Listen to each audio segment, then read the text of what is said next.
नमस्कार मित्रांनो, मी राजू बेंद्रे. मित्रांनो, प्रधानमंत्री नरेंद्र मोदी यांनी तिसऱ्यांदा पंतप्रधान झाल्यानंतर हा पहिला अर्थसंकल्प उद्या मंगळवारी 23 जुलैला सादर होणार आहे.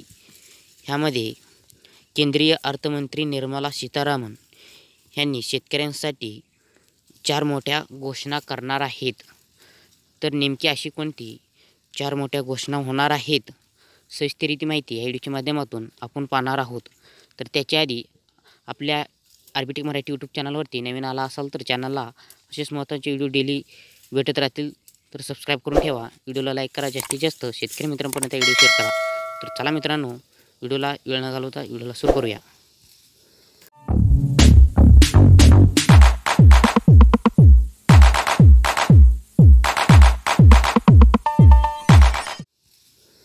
शेतकरी मित्रांनो, मोदी सरकार 3.0 आपल्या तिसऱ्या कार्यातील पहिला अर्थसंकल्प मंगळवारी 23 जुलै सादर केला जाणार आहे. केंद्रीय अर्थमंत्री निर्मला सीतारामन हा अर्थसंकल्प सादर करणार आहेत.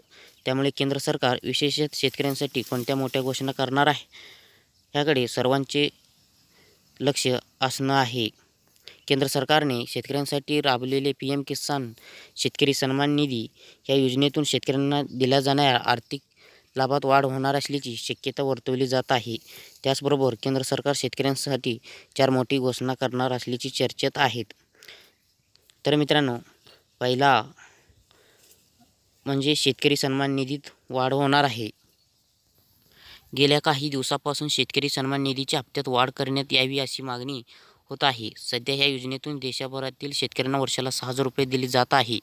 परंतु वाढती महागाई आणि शेतीसाठी होणारा खर्च या गोष्टी पाहत ही योजनेची पैशांमध्ये वाढ करून 8,000 रुपये करण्यात यावी अशी मागणी आहे. त्यामुळे उद्या सादर होणाऱ्या अर्थसंकल्पात ही घोषणा होण्याची शक्यता आहे मित्रांनो. तर दुसरा आहे किसान क्रेडिट कार्ड संदर्भात घोषणेची शक्यता. सध्या किसान क्रेडिट माध्यमातून शेतकऱ्यांना 3 लाख रुपयांपर्यंत कर्ज दिले जात असून त्यासाठी 7% व्याजदर आकारला जात आहे. परंतु आता शेतकऱ्याला वाढता खर्च लक्षात घेतला कर्जाची रक्कम ही 4 ते 5 लाखपर्यंत केली जाऊ शकते मित्रांनो. आता तिसरा आहे सौर कृषी पंप. केंद्र सरकार देशभरातील शेतकऱ्यांना सौर कृषी पंप देत आहे. त्यासाठी विशेष अनुदान देखील देण्यात येत आहे. कृषी पंपाचा हा उपयोग जनावरांसाठी चारा कापणे, गिरणी चालवणे ह्यासाठी केला जावा अशी मागणी शेतकऱ्यांकडून होत आहे. त्यामुळे ह्यावर केंद्र सरकार निर्णय घेऊ शकते. तिसरा आहे, आज सर्वात मोठा घोषणा आहे, GST संदर्भात होऊ शकतो निर्णय. सध्या शेतीसाठी वापरल्या जाणाऱ्या विविध उपकरणासाठी GST आकारला जातो. ह्याच GSTला शेतकऱ्यांना विरोध आहे. सरकारने शेती उपकरणावरील GST हटवावा अशी मागणी अनेक शेतकरी संघटना करत आहेत. त्यामुळे केंद्र सरकार GST कमी करण्याबाबत निर्णय घेऊ शकतं. तर शेतकरी मित्रांनो, अशी ह्या 4 मोठ्या घोषणा उद्या अर्थसंकल्पात होण्याची शक्यता आहे. व्हिडिओला लाईक करा, चॅनलला सबस्क्राईब करा, इतर शेतकरी मित्रांपर्यंत हा व्हिडिओ शेअर करा. परत व्हिडिओमध्ये भेटूया. इथंच थांबतो. जय हिंद, जय महाराष्ट्र. धन्यवाद.